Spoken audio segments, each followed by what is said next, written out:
एक ऋतु निर्मिति। बच्चों, आज हम सभी पृथ्वी की गतियों को और पृथ्वी पर ऋतु निर्मिति को समझेंगे। पृथ्वी की गतियां, परिभ्रमण गति यानी दैनिक गति, जिसे पृथ्वी 24 घंटों में पूरा करती है, और दूसरा परिक्रमण गति अर्थात वार्षिक गति, जिसे पृथ्वी 365 दिनों में पूरा करती है। अपने अक्ष पर घूमना पृथ्वी की परिभ्रमण गति कहलाता है, जिस कारण हमें पृथ्वी पर दिन और रात दोनों ही दिखाई देते हैं।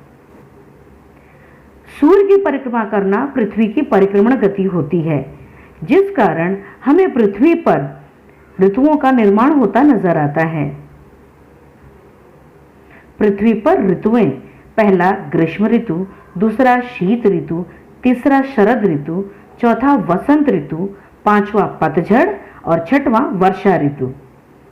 पृथ्वी के मध्य भाग से एक काल्पनिक रेखा गुजरती है, जिसका नाम विषुवत रेखा है, जो पृथ्वी को दो गोलार्धों में बांटता है, पहला उत्तरी गोलार्ध और दूसरा दक्षिणी गोलार्ध। पृथ्वी की परिक्रमण गति और झुके हुए अक्ष के कारण ही हमें पृथ्वी पर दोनों ही गोलार्धों पर सूर्य की असमान किरणें पड़ती हुई नजर आती हैं। पृथ्वी के दोनों ही गोलार्धों पर सूर्य की असमान किरणें पड़ती हैं।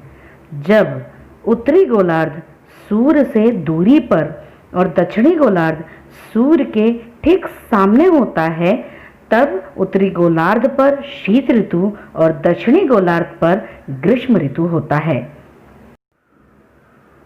क्योंकि सूर्य का प्रकाश उत्तरी गोलार्ध पर बहुत ही कम और दक्षिणी गोलार्ध पर सबसे अधिक होता है, इसलिए यह क्रिया होती है। जब धीरे धीरे यह निरंतर प्रक्रिया होती रहती है और एकाएक जब दोनों ही अक्ष सूर्य के सामने होते हैं, तब उत्तरी गोलार्ध में वसंत का मौसम और दक्षिण गोलार्ध में पतझड़ का मौसम होता है।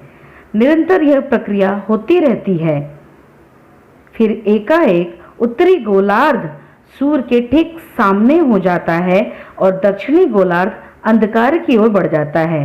तब उत्तरी गोलार्ध में सूर्य का प्रकाश अधिक और दक्षिणी गोलार्ध में सूर्य का प्रकाश कम पड़ता है। सूर्य के इस असमान प्रकाश के वितरण के कारण ही उत्तरी गोलार्ध में ग्रीष्मकाल का मौसम होता है और उसी समय दक्षिणी गोलार्ध में शीतकाल का मौसम होता है। यह प्रक्रिया निरंतर घटित होती रहती है बच्चों। इस प्रकार हमने ऋतुओं को समझा है।